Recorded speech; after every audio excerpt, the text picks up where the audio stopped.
In today's video, we're going to show you how to fix your Sceptre TV with no signal. If you're seeing a black screen or no image at all, don't worry, we've got you covered. So let's get started.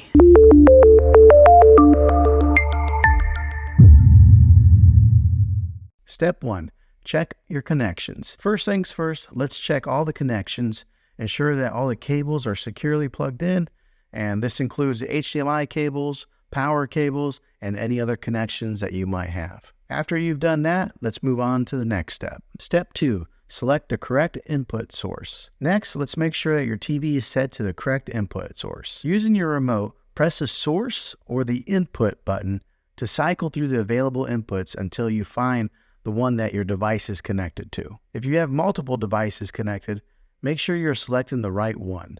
For example, if your cable box is connected to HDMI 1, ensure that your TV is set to HDMI 1. If that doesn't work, let's move on to step 3. Step 3, power cycle your devices. If the issue persists, try power cycling your devices. Turn off your TV and your external device, then unplug them from the power source. Wait for about 30 seconds before plugging them back in and turning them on. This can often resolve any temporary issues causing the no signal issue. If that doesn't work, let's go ahead and move on to the next step. Step 4, check for software updates. Another possible solution is to check for software updates.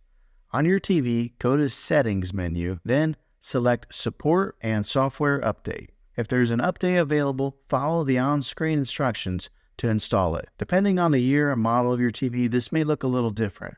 So check your Settings tab for firmware or anything that says software updates. Updating your TV software can fix bugs and improve performance, which might resolve the signal issue. If that doesn't work, let's go ahead and move on to the next step. Step 5, inspect the external device. If none of these steps work, the issue might be your external device, such as your cable box or your gaming console or anything that you have plugged in. Try connecting a different device to the same HDMI port to see if that works. If it does, the problem is likely your original device. You can also try connecting your external device to a different TV to see if the display signal is there. That would help to identify which device is having an issue. And there you have it. By following these steps, you should be able to navigate the no signal issue on your TV. If you're still having trouble, it might be a good idea to contact the TV's support. Well, thanks for watching, guys. If you found this video helpful, go ahead and give it a thumbs up.